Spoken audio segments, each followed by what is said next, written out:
Advocate Shri Padmanabhan, താങ്കൾ മഞ്ചേശ്വരത്താണ് ഇരിക്കുന്നത്. പക്ഷേ കോഴിക്കോട് നടന്ന കാര്യങ്ങളൊക്കെ അറിയാലോ അല്ലേ? അവസാന നിമിഷം മതമാണ് മുഖ്യം എന്ന് പറഞ്ഞ പാർട്ടിയുടെ പ്രതിനിധി സ്ഥാനാർത്ഥി മതം പറഞ്ഞ് വോട്ട് ചോദിച്ചു. നമ്മൾ മുസ്ലിങ്ങളല്ലേ, എനിക്ക് വോട്ട് ചെയ്യണം.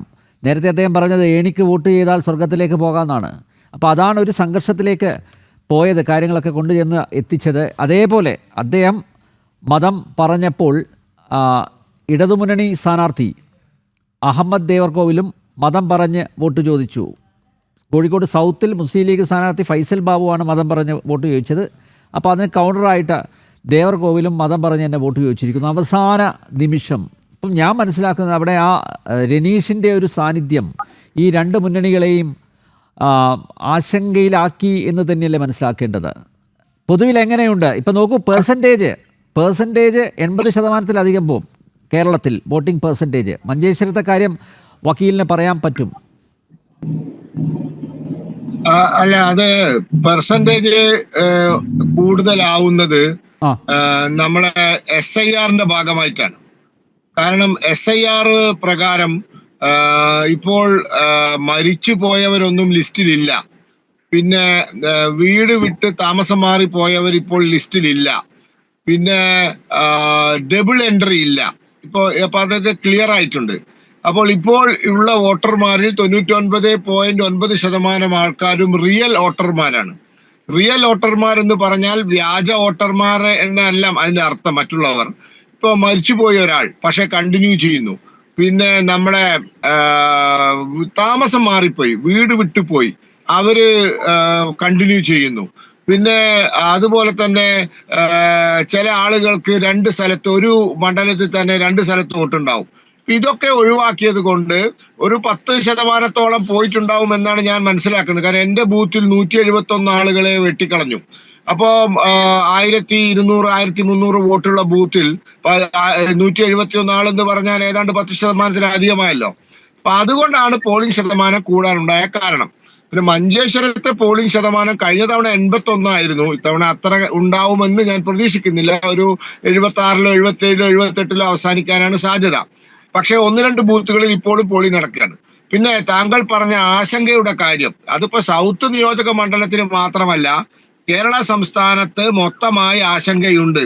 കാരണം BJP നമ്മളൊക്കെ പ്രതീക്ഷിച്ചത് 50-60 സീറ്റിൽ ത്രികോണ മത്സരം കാഴ്ചവെക്കുമെന്നാണ്.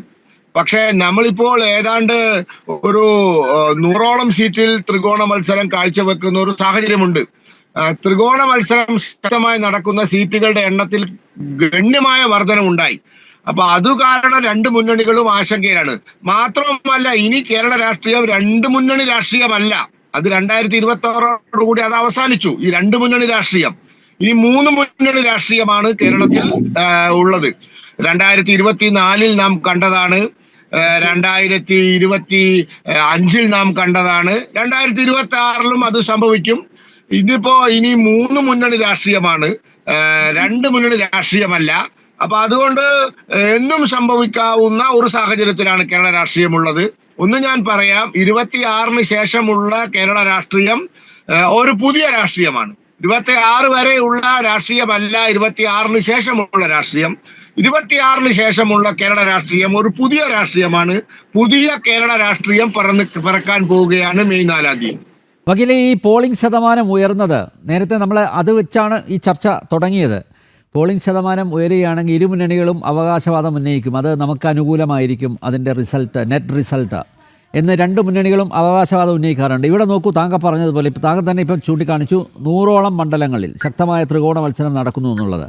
അപ്പോൾ ഈ പോളിംഗ് ശതമാനം നേരത്തെ 87-ലാണ് 81 82% പോളിംഗ് ശതമാനം ഉണ്ടായത്. ഇപ്പോൾ അത് ഒരുപക്ഷെ 80 മേൽ 82 83 ഒക്കെ ആകാനുള്ള സാധ്യതയുണ്ട്. എന്തായാലും നാളെ നമുക്ക് അവസാന പിക്ചർ കിട്ടുള്ളൂ. അങ്ങനെ പോളിംഗ് ശതമാനം ഉയരുകയാണെങ്കിൽ അതിൻ്റെ ഒരു ബെനിഫിറ്റ് ഈ NDAക്ക് ലഭിക്കുമോ? അല്ല, ഞാൻ പഴയ ഒരു സങ്കല്പമുണ്ട്.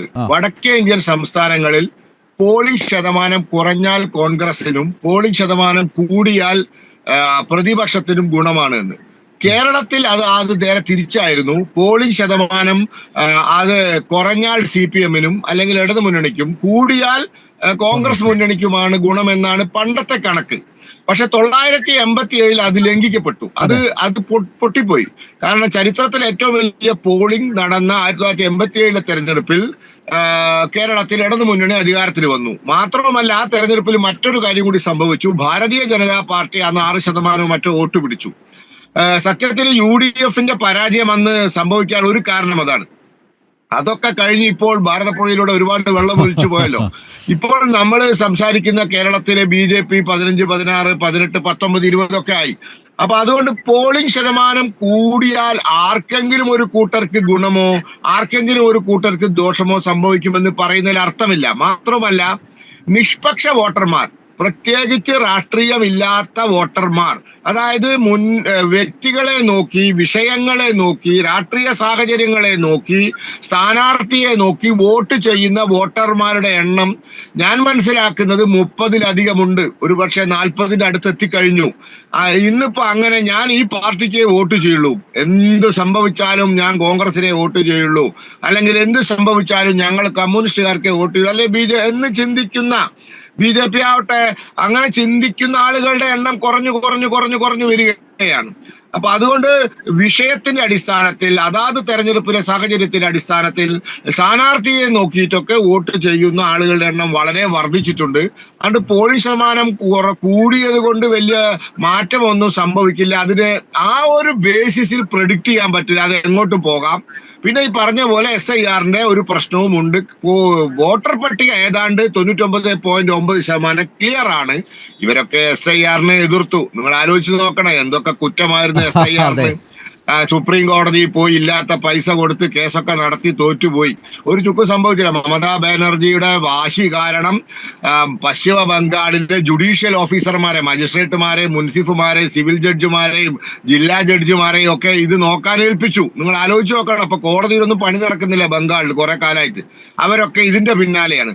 എന്നിട്ട് അവരെ തടഞ്ഞു. 9 മണിക്കൂർ കുടിവെള്ളം പോലും നൽകാതെ ഏതാനും ജുഡീഷ്യൽ ഓഫീസർമാരെ തടഞ്ഞു വെച്ചു. എന്നിട്ട് ഇപ്പോൾ എന്തായി? 91 ലക്ഷം വ്യാജ വോട്ടർമാരെ ആ പട്ടികയിൽ, അതായത് ശരിയല്ലാത്ത വോട്ടർമാരെ ആ പട്ടികയിൽ നിന്ന് നീക്കം ചെയ്തു. അതിൽ മരിച്ചവരുണ്ട്, സ്ഥലം മാറിപ്പോയവരുണ്ട്, ബംഗ്ലാദേശിൽ നിന്നും നുഴഞ്ഞു കയറി വന്നവരുണ്ട്. അവരെ നീക്കം ചെയ്തു. അപ്പോൾ SIR ഒരു നല്ല പ്രോസസ്സാണ്. SIR നമ്മുടെ രാജ്യത്തെ വോട്ടർ പട്ടികയെ ശുദ്ധീകരിച്ചു. SIR നമ്മുടെ തെരഞ്ഞെടുപ്പിനെ കൂടുതൽ സുതാര്യമാക്കി, സത്യസന്ധമാക്കി എന്ന് അംഗീകരിച്ചേ പറ്റൂ. അതിന്റെ ക്രെഡിറ്റ് തൽക്കാലം നമുക്ക് തെരഞ്ഞെടുപ്പ് കമ്മീഷന് കൊടുക്കാം. ഏതായാലും പോളിംഗ് ശതമാനം കൂടിയതിനെ കൊണ്ടോ കുറഞ്ഞതിനെ കൊണ്ടോ അത് ഇന്ന മുന്നണിക്കാണ് ഗുണം, അല്ലെ ഇന്ന പാർട്ടിക്കാണ് ഗുണം എന്ന് പറയാൻ പറ്റില്ല എന്നാണ് എന്റെ അഭിപ്രായം.